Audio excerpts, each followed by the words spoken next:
السلام عليكم ومرحبا بكم في مطبخ ماريا الجزائرية. ان شاء الله تكونوا كامل بخير وصحتكم جيدة. جبت لكم اروع طريقة تحافظوا بها على لون البرتقال ويجيكم شفاف وعاقد غير بحبة برتقال وحبة ليمون فقط.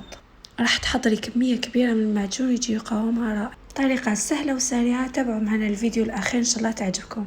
بلا ما نطول عليكم نبداو بسم الله والصلاه والسلام على رسول الله.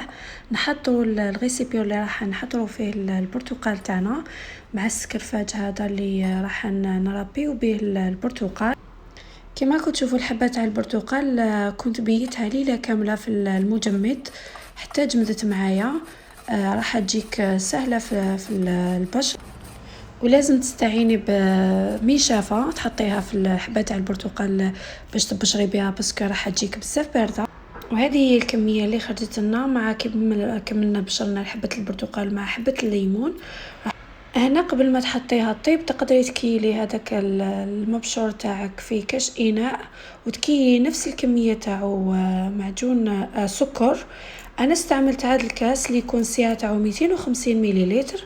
استعملته يعني تقدري ديري الميزان 800 غرام تاع سكر، ولا ديري 2 كيسان ونصف من هذا الكاس اللي استعملته انا استعملت كاس تاع نسلي.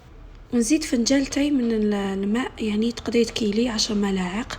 هنا قبل ما تحبسي الفيديو لازم لك تعرفي السر كيفاش يطيب معاك هذا المعجون وما يخرجلك شغل كراميل. لازم عنده طريقه خاصه به. تحركي قسم ما يتشمخ لك السكر كما كي تلاحظي الحبيبات تاع السكر تشمخوا معنا، نحركوهم وندخلوا الماء هذاك مليح مع المعجون.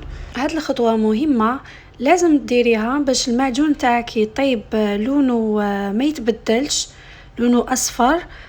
تحطيه على نار قويه في هذا الفرن الصغير وتبقاي تحركي مده 5 دقائق حتى يذوب معك هذاك السكر. انا هنا البرتقال تاعي ربيته في السكرفاج الخشين، واللي ما حبتش يبان عندها القشور تكون خشينه تقدري ترابيه في السكرفاج الرقيق، يعني لا ما يشدش معك الوقت ويبدا يغلي. تلاحظي هاد الفقاعات اللي كي تلاحظي فيهم يبدا يغلي المعجون تاعك، نقصيله وتخليه خليه يطيب بعقله وحركيه مرة على مرة حتى يثقل معك. تقدري تنحي شوية في ملعقة وتخليه يبرد باه تعرفي لا بدا يجمد.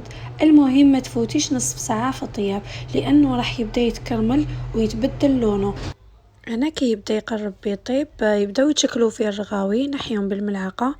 هنا مش لازم تنحيهم فقط باه اللون تاع المعجون يجي صافي، مش راح يكون فيه بزاف الرغوة.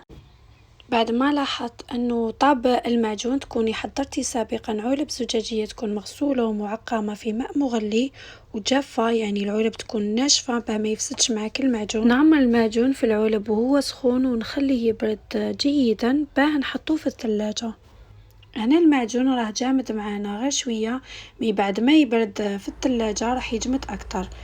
يعطيك كميه كبيره، خرج لنا هنايا كميه ما شاء الله. هنا بعد ما جبد بات ليله كامله في الثلاجه راح تلاحظي القوام تاعنا كيفاش خرج. هنا ننصحكم تجربوا الوصفه، راهي تجيكم مليحه وخاطره كما راكم تلاحظوا تجي ما شاء الله. القوام تاعها يجي جامد. واذا عجبتكم وتجربوها حطوا لنا تطبيقاتكم في مواقع التواصل اللي راه اسفل الفيديو، وما تنسوناش بالجيم والاشتراك في القناه وشاركوها مع اصدقائكم. السلام عليكم.